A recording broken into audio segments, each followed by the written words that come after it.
నాలుగైదు అంశాలు మీ ముందు ప్రస్తావించేదానికి రావడం జరుగుతూ ఉంది. మొదటిది, 12 సంవత్సరాల భారతీయ జనతా పార్టీ కేంద్ర ప్రభుత్వ పరిపాలన. రెండవది, రేపో మాపో పూర్తి చేయబోయే 19 సంవత్సరాలు ముఖ్యమంత్రిగా పూర్తి చేయబోయే మా మిత్రుడు చంద్రబాబు నాయుడు గారి ఆస్థానం పరిపాలన. మూడవది, మా మిత్రుడు కుమారుడు, చెప్పకుండా ఉండలేను. ఆయన గమ్ముకుంటే నేను కూడా గమ్ముగా ఉండేవాడిని. ఆయన మావిగన్నట్టున్నాడు, జగన్మోహన్ రెడ్డి. నాలుగవది, ప్రత్యేక హోదా, దళిత క్రైస్తవులు, కాపులు ఆంధ్రప్రదేశ్ రాష్ట్రంలో.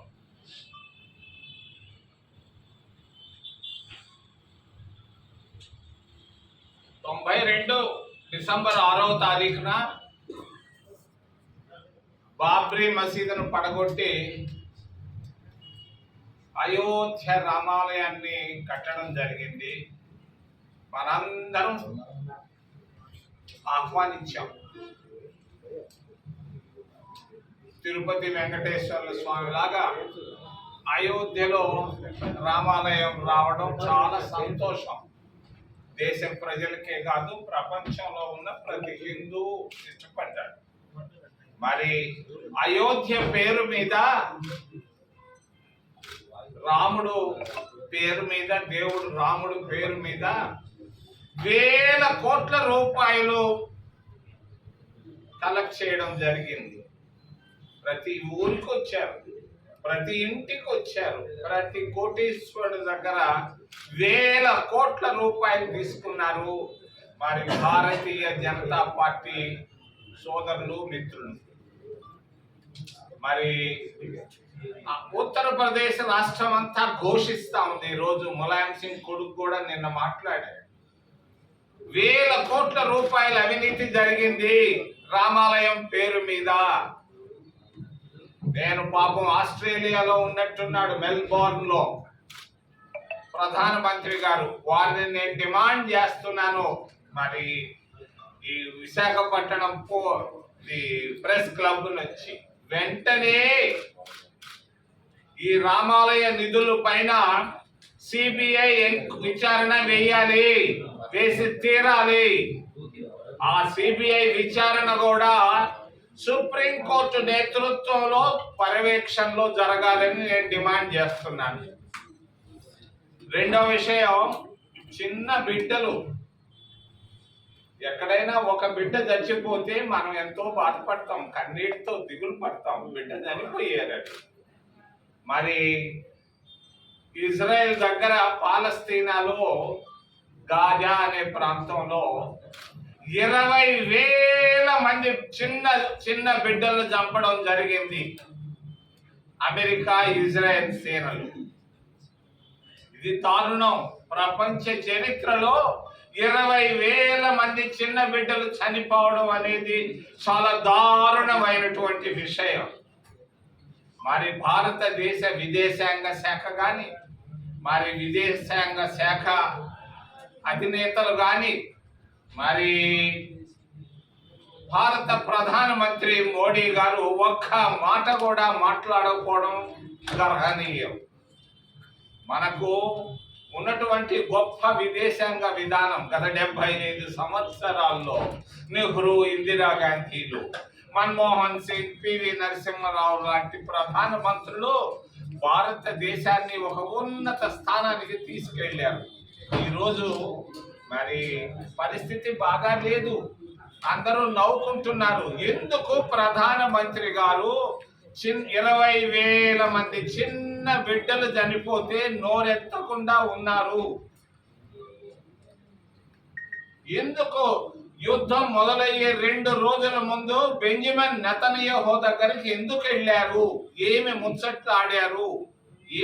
ఏం జరిగింది వారిద్దరి మధ్య? అందరూ నవ్వుకుంటున్నారు. ఎందుకు ప్రధానమంత్రి గారు 20,000 మంది చిన్న బిడ్డలు చనిపోతే నోరెత్తకుండా ఉన్నారు? ఎందుకు? యుద్ధం మొదలయ్యే 2 రోజుల ముందు బెంజమిన్ నెతన్యాహు దగ్గరికి ఎందుకు వెళ్ళారు? ఏమి ముచ్చట్లాడారు? ఏం జరిగింది వారిద్దరి మధ్య? తెలుసుకోవాల్సిన అవసరం భారతదేశ ప్రజలందరి పైన ఉంది. నాకొక్క అనుమానం ఉంది.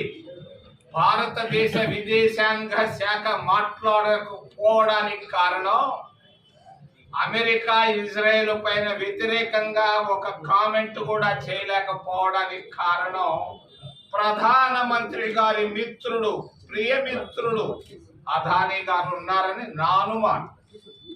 ఎందుకు? అమెరికా చేతుల్లో ఆయన ప్రియమిత్రుడు దొరికిపోయాడు. మరి బైడెన్ ఉన్నప్పుడు వాళ్ళు ఒప్పుకోలేదు. బైడెన్ ఉన్నప్పుడు అప్పుడు అధ్యక్షుడు ఒప్పుకోలేదు. నాకు తెలుసు ఎన్నో సార్లు వెళ్ళారు అమెరికాకి, న్యూయార్క్ కి, వాషింగ్టన్ కి. అక్కడ బ్రతిమలాడుకున్నా కూడా బైడెన్ అనే ఆయన ఒప్పుకోలేదు. కేసులు కట్టాడు. ఆయన పైన చేసిన తప్పుని పట్టుకున్నారు. కానీ తన మిత్రుడు కొరకు మరి దేశ ఔన్నత్యాన్ని తగ్గించడం జరిగింది. మరి భారతదేశం ఒకప్పుడు పరిస్థితులు, ఈ రోజు పరిస్థితులు ఏమి మోగపోయిందా? భారతదేశం 150 కోట్ల మంది ప్రజలు ఉన్నటువంటి భారతదేశం ఒక్క మాట కూడా చిన్నారులు చనిపోతే మాట్లాడకపోవడం జరగలేదు. విశాఖ ఉక్కు ఆంధ్రుల హక్కు, ప్రత్యేక హోదా ఆంధ్రుల హక్కు, ఈ 2 కాంగ్రెస్ పార్టీ తెచ్చినాయి. ఈరోజు విశాఖ ఉక్కు పైన ఒక్క మాట కూడా ప్రధానమంత్రి మాట్లాడకపోవడం, మా మిత్రుడు చంద్రబాబు నాయుడు ఆయనకు చెప్పి మాట్లాడించకపోవడం, ఇవన్నీ ఆంధ్రప్రదేశ్ ప్రయోజనాలకు ఉపయోగపడటం లేదు. ప్రత్యేక హోదా ఆంధ్రుల హక్కు అని చెప్పాడు డాక్టర్ మన్మోహన్ సింగ్ గారు పార్లమెంట్ లో, రాజ్యసభలో. అంటే ఈరోజు మన ఆంధ్రప్రదేశ్ రాష్ట్రం మరి ఆర్థిక సంక్షోభంలో ఉంది. ఈ ఆర్థిక సంక్షోభంలో నుంచి బయటకు పడాలంటే ప్రత్యేక హోదా మనకు అవసరం. ఈ ప్రత్యేక హోదా ఇవ్వడంలోనూ సాధించడంలోనూ మరి మా మిత్రుడు చంద్రబాబు నాయుడు గారు ఫెయిల్ అయ్యారు. మరి అంతకు ముందు ఉన్నటువంటి ముఖ్యమంత్రి జగన్మోహన్ రెడ్డి గారు ఫెయిల్ అయ్యారని చెప్పక తప్పదు. చంద్రబాబు నాయుడు గారి పరిపాలన 19 ఏళ్ళు రేపో మాపో పూర్తి అయిపోతాడు ఆయన ముఖ్యమంత్రిగా. మరి ఏమి సాధించాడు చంద్రబాబు నాయుడు గారు? ఏమి 17 ఏళ్లలో ముఖ్యమంత్రిగా ఆంధ్రప్రదేశ్ రాష్ట్రానికి ఏమి సాధించాడు? ఏమి చేశాడు? ఏమి చేయగలడు? విశాఖ ఉక్కు ఫ్యాక్టరీ అమ్మకాన్ని ఆపలేకపోతున్నాడు. తిరుపతి విమానాశ్రయం పుణ్యక్షేత్రంలో ఉన్నటువంటి 4,000 ఎకరాల భూముల్ని అమ్ముకుంటుంటే అదానికి దాన్ని ఆపలేకపోతున్నాడు. ఎందుకయ్యా స్వామి నీ సపోర్టు వాళ్ళకి, వాళ్ళ సపోర్టు నీకు? ఏమి సాధించావు? గత 2 సంవత్సరాల్లో భారతీయ జనతా పార్టీ నుంచి నువ్వు సాధించింది ఏంది? ఒక్క చిన్న మాట చెప్పగలవా ఓ మిత్రమా? చంద్రబాబు నాయుడు గారు చెప్పగలిగితే నేను సంతోషిస్తాను, ఆహ్వానిస్తాను. 3వ విషయం, న్యాయ వ్యవస్థ. జగన్మోహన్ రెడ్డి గారు ఆదాయానికి మించిన ఆస్తుల విషయంలో మంచి నాయకురాలు జయలలిత ఒక చిన్న టాక్సీ మ్యాటర్లో ఆయమ్మను ఇరికిచ్చారు. కేసులు కట్టి ఆమెకి న్యాయస్థానాలు ఏం చేయాలన్నా చేశాయి. మరి అదే ఆదాయానికి మించిన ఆస్తుల విషయంలో మా మిత్రుడు కుమారుడు గత 16 సంవత్సరాలుగా న్యాయ వ్యవస్థ పరిశీలిస్తూ ఉంది ఆదాయానికి మించినటువంటి ఆస్తుల విషయంలో. మరి న్యాయస్థానాల పైన నమ్మకం పోతా ఉంది ప్రజలకి. నాకైతే దృఢమైనటువంటి నమ్మకం ఉంది. మంచి న్యాయ వ్యవస్థ. పివి నరసింహారావు గారు ప్రధానమంత్రిగా ఉన్నప్పుడు న్యాయ వ్యవస్థలో ఈరోజు జడ్జి కావాలన్నా RSS క్లియరెన్స్ కావాలి, ట్రాన్స్ఫర్ కావాలన్నా అమిత్ షా గారు ప్రధానమంత్రి గారు ముద్ర వేయాలి. జడ్జిమెంట్ల పరిస్థితి కూడా అంతంత మాత్రంగానే ఉంది. ఇది గమనార్హం. మా మిత్రుడు కుమారుడు పైన 16 సంవత్సరాలుగా ఆదాయానికి మించిన ఆస్తుల విషయంలో వాళ్ళు నిద్రపోవడం, లేకపోతే ఆలోచించడం, లేకపోతే రాజకీయ ప్రేరేపితం వలన ఈ కేసులు ఆలస్యం అవుతున్నాయి. దేశ ప్రజలందరూ ఆలోచిస్తున్నారు, రాష్ట్ర ప్రజలందరూ గమనిస్తున్నారు. తమిళనాడులో మాట్లాడుకుంటున్నారు. ఏమి అక్కడ ఒక రూలు, ఇక్కడ ఒక రూలు. జయలలితకు ఒక న్యాయం, జగన్మోహన్ రెడ్డి గారికి ఒక న్యాయం. ఏమిటి అని అనుకుంటున్నారు. నేనంటాం లేదు, నాకు మా మిత్రుడు కుమారుడు అంటే ఇష్టం. మరి కాంగ్రెస్ పార్టీ ఒకప్పుడు మేము పోతే ముఖాన్ని ఊసిన వాళ్ళు ఉన్నారు, దాన్ని ఊసిన వాళ్ళు ఉన్నారు. ఎందుకు వస్తావు అన్నాడు. ఇప్పుడు అందరూ రావయ్యా రావయ్యా, మీ ఫ్రెండ్స్ను కూడా తీసుకురావయ్యా, సీనియర్లు వాళ్ళు ఎక్కడ పోయారా వీళ్ళు ఎక్కడ పోయారా అని అడుగుతా ఉన్నారు. ప్రజల్లో మార్పు వచ్చింది. మరి ముఖ్యంగా తమిళనాడులో 2 ప్రాంతీయ పార్టీలు ఫెయిల్ అయినాయి. అదే విధంగా తెలుగుదేశం పార్టీ, మరి జగన్మోహన్ రెడ్డి పార్టీలు 2 విఫలమైనాయి. కాంగ్రెస్ వైపు అందరూ చూస్తున్నారు. ఈ సందర్భంలో 2 విషయాలు మీ ముందు ప్రస్తావించదలుచుకున్నారు. 3 విషయాలు. ప్రత్యేక హోదా ఆంధ్రుల హక్కు. కాంగ్రెస్ పార్టీ అధికారంలోకి రాగానే మేము ఇస్తాం, ఇచ్చి తీరుతాం. అది అందరూ. విశాఖ ఉక్కు ఫ్యాక్టరీని కూడా ఆపగలిగింది కాంగ్రెస్ ప్రభుత్వం. కాంగ్రెస్ పార్టీ ఇంకేమో కూడా ఆపలేడు. రెండవది, ఈ మధ్య దళితులను మామూలుగా 2 ఉన్నాయి, 4 చేశారు. 4 భాగాలు చేశారు, ABCD అని. మరి అందరితో ఆపకుండా దళితులు ఇప్పుడు గిరిజనులు చర్చికి వెళ్తున్నారు. వాళ్ళకేమో గిరిజన స్టేటస్ పోవటం లేదు.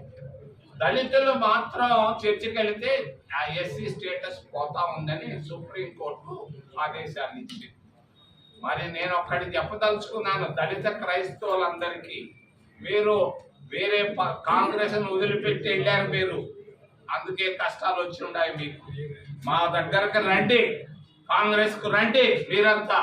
నేను చెప్తున్నాను చింతామోహన్ గా తప్పనిసరిగా భారత రాజ్యాంగ సవరణ చేసి దళిత క్రైస్తవులకు కూడా SC స్టేటస్ ఇస్తామని నేను చెప్తూ, చివరిలో కాపులు, ఉత్తర కాపులు, అక్కడ కాపులు, మరి మా రాయలసీమ ప్రాంతంలో ఉన్నటువంటి కాపులందరూ ఈరోజు నిస్పృహతో ఉన్నారు. 75 సంవత్సరాల స్వతంత్ర మరి ఆంధ్రప్రదేశ్ రాష్ట్రంలో ఒక్క రోజు కూడా ఒక్క OBC గాని ఒక్క కాపు గాని ముఖ్యమంత్రి కాకపోవడం గమనార్హం. మేము ఖచ్చితంగా కాంగ్రెస్ పార్టీ, మీరందరూ కాపులంతా రండి మా వైపు, OBCలంతా రండి మా వైపు. మేము తప్పనిసరిగా మీకు ముఖ్యమంత్రి కాంగ్రెస్ పార్టీ తరఫున కట్టబెడతామని తెలియజేస్తూ, ఏదైనా ప్రశ్నలుంటే అడగమని మిమ్మల్ని చేతులెత్తి ప్రార్థిస్తున్నాం.